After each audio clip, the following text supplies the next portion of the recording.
Good morning guys, welcome back to the channel, welcome back to another episode from Salvage Nation. In this episode, I've got something new for you guys. It's a little build that we had just lying around in the back, and I thought I'll bring it out now because if you've been following the channel, I've just launched a new budget build, which was a 2013 Audi A3. Now, we've done a little teardown on that car, and I'm still waiting for some parts to come in the post. I'm waiting for a wing, a headlight. So instead of having you guys wait, I thought I'll pull out one of the little trump cards from around the back, get it all stripped down, and start to do some work on that car. So let's go outside. We're gonna get straight stuck into this one. I'm gonna do this one a little bit different. Normally I give you a walk around, but we're gonna tear it down, and I'll be giving you a walk around as we're doing the work. So let's get into it. So guys, like I said, with the Audi A3 parked up, I had a little bit of spare time, so I thought I'll get stuck in with this new build for your viewing pleasure. Can you see what it is? Do you think you can guess what it is? It will be revealed in a few minutes, but let me know what you think.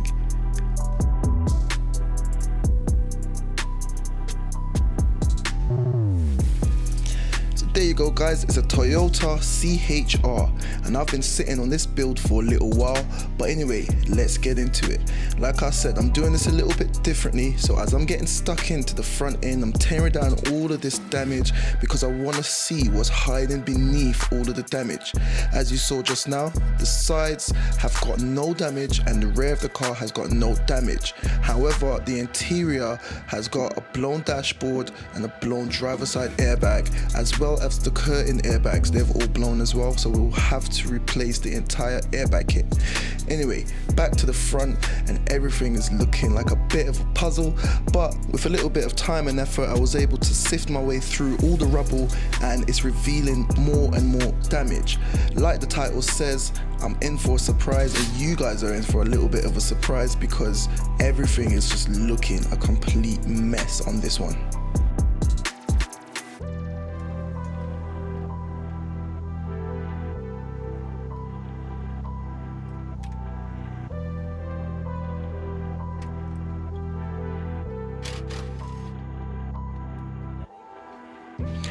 Moving on swiftly, and that top panel was a breeze to remove, and then I just moved on to the front crash bar. As you can see, that took the brunt of it. However, the damage still went through to the radiators, and I'll show you all of that mess a little bit later. Off it came, happy days. With the front crash bar off, I just had to remove a few more number 13 nuts and bolts, and then I had access to those radiators, and like I said, have a look at them. Let me show you the radiators up close. So guys, check it out. It's been a crazy old slug, isn't it? But it's coming together. We managed to remove this panel, all of those broken bits, broken bumper, crash bars. There's so much that's broken on the front end of the car, and this is what I wanted to see. I was hoping that I don't know what I was hoping, but as you can see, the rad pack is completely gone, and that fan is busted behind there, and there's a ton of pipes. I can see a water pump that's broken, the fan, plastics everywhere. But I need to get a better view, so I'm going to remove all of these bits now, get a better view of there, and then we will be coming to an end of this teardown. But we've managed to get a lot of it torn down. But yeah, let me know what you think. I'm gonna stop talking, get these off. It's just got these number 10 bolts and nuts everywhere. I've already emptied the AC gas, so I will not be polluting the air. I'm looking at the chassis leg. It looks slightly like it's pushed out, but we'll know more once we remove all of this.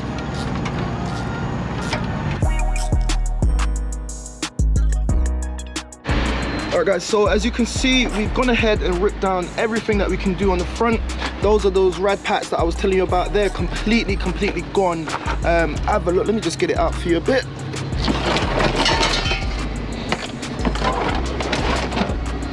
Have a look at that section there, all gone. There's nothing we can do with them. So I've removed all of them completely, and then I found some more damage down here. Have a look at this AC pipe, and if we're gonna do it properly, we might as well just change out, hold on. Have a look at that. Might as well just change out this AC pipe before doing anything else. Have a look at the face of the engine. It looks a mess, but I'm happy. There's not a lot of damage that I'm seeing there. these chassis legs, they've slightly shifted that way, but we can pull everything back. So I'll connect up the old crash bar and then we can get it on the jig and kind of pull it that way by about an inch, maybe a half an inch. It's not even that bad. Once that's done, we can replace these pipes, replace all the broken pipes, replace I've got a new rad pack coming in, and once I replace all of them, then I can start the reassembly of the front end. So guys, with all of that sorted, I'll see you guys in a few days once we get some new parts coming in for this car. Alright you guys, so it's the next morning here and a few bits have come in for the little Toyota CHR. However, before we can get onto that, I've actually got Copart outside because this is the first time that I'm going to be using their selling service. I've been a Copart member where I buy cars for ages, but today we're going to be using their selling services. I've got a car around the back that I want to get rid of, and it's just been sitting there for a long time, so I gave them a call. We gave them a call, yesterday morning at 8 o'clock. By 8:30 they called me, and it's the following morning and they're outside, so there should be a big old truck out there. They're going to load it up and then they're going to get it to Copart in Rochford.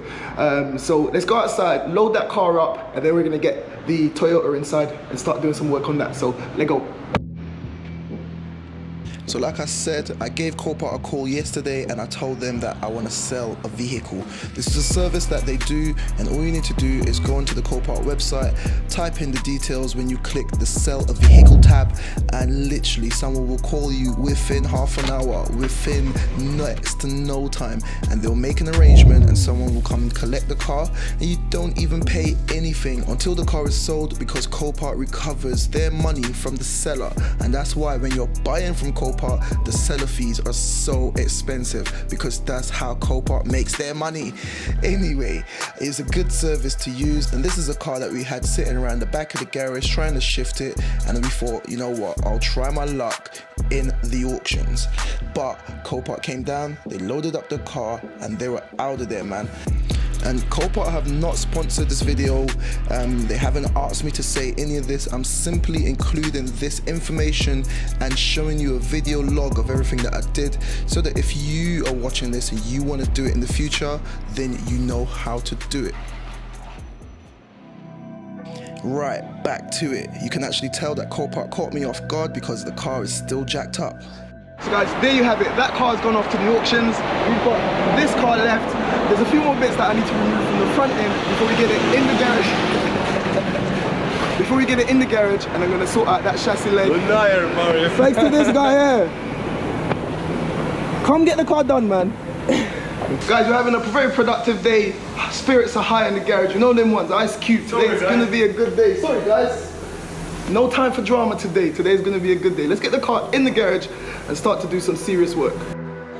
Right, it was time to get the car in the garage, but in preparation for that, I had to remove the remaining broken bits of plastic, broken bits of metal that were hanging off, because when we're driving it in, we don't want to cause any further damage.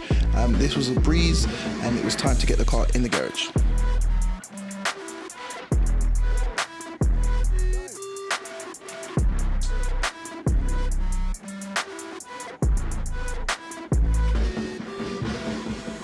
So guys, there we have it. That's the last bit of the front slam panel that's been removed. And the way that Toyota, the way the Japanese build these cars, man, it's so intricate.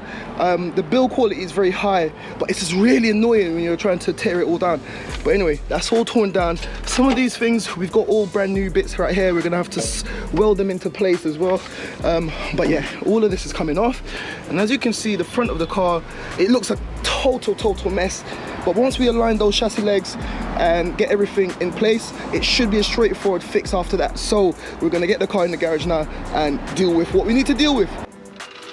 Guys, this is gonna be an extended episode. You're gonna get to see so much work behind the scenes, everything that goes on here at Salvage Nation. And if you enjoy it, press the like button. If you're watching this, you're not subscribed, press the subscribe button. Now, let's go.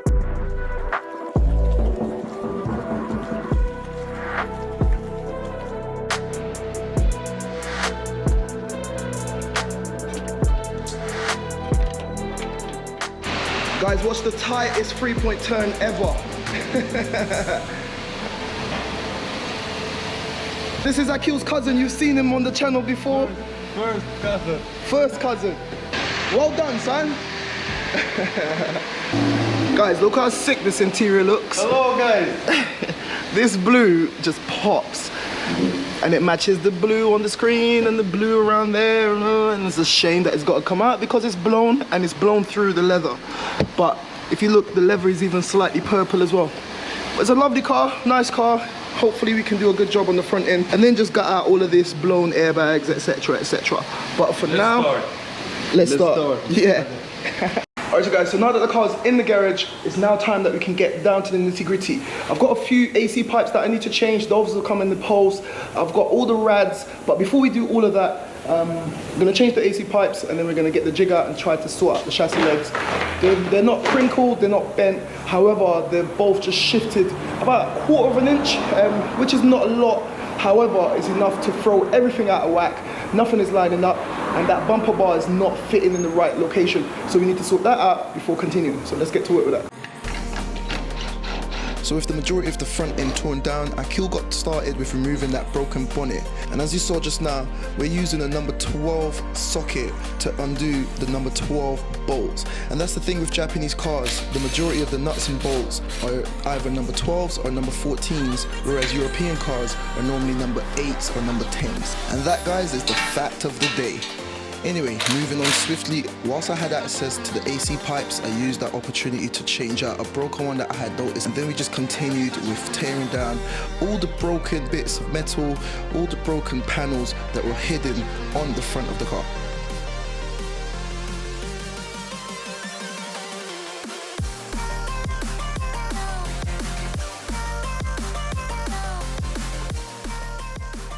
Like the title said, we were in for a big surprise, and it came in the form of the damage on the car is not as bad as it seems. I've always been saying so far in the video that the chassis legs are bent and this is bent and that's broken, but we're using brand new parts, and Akil reminded me that there's a ton of space for adjustment because I just blindly assembled everything off the car. They're brand new panels, so we had to break everything down, assemble everything individually onto the car, and we found something quite interesting, and I'll show you that later on.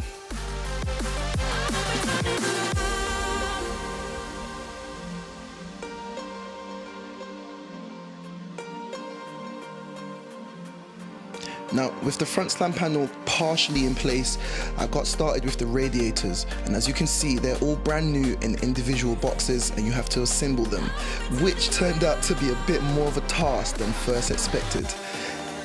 As you can see, everything is looking kind of similar, and I thought that I was getting the gist of it, until I realized, no, you're actually trying to put the two incorrect parts together. It took me some time to notice this, but once I did, I was able to get everything corrected and get everything assembled in the correct order. And boom, just like that, guys, the radiator assembly was complete, and it also included the fans and everything. Alright, you guys, so have a look. What you saw me did just now was I used the grinding tool. Where are they? These are the old...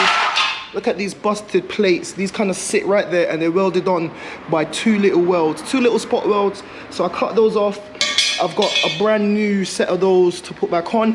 And what we did is we broke down this whole kind of front slam panel section here, kind of adjusted it a little bit, and as you can see, it's kind of getting in place. However, it still needs a bit of pulling.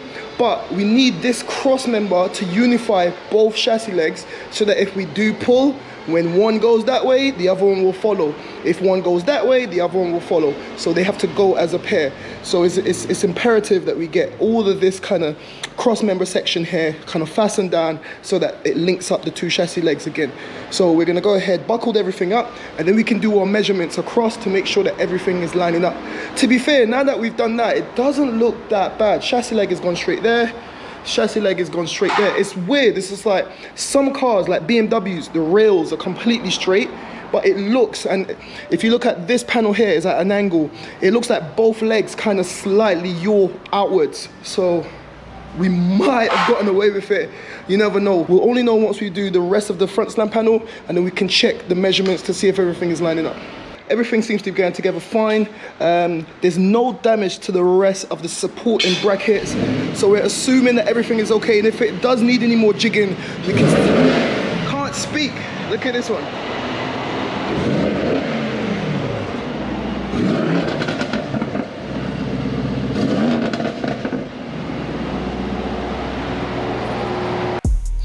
Okay, enough gushing over that E63S. It was time to fit the radiator pack into the car and try to get everything plumbed up. This was an easy task because I had done everything off the car, and it was just a simple matter of getting it into place and connecting the corresponding hoses to the corresponding tabs on the radiator pack. With the hoses in place, all I had to do is slide over the securing clips to make sure that they're not leaking under pressure, and then it was time to fit those AC pipes, one of which is the new one that I had fitted earlier. With that done, I topped up the system with some water, but in my haste, I forgot one last pipe, and all of that water just gushed straight back out. After fitting that pipe and fitting the clip, it was time to fill it up again, and we got some good results.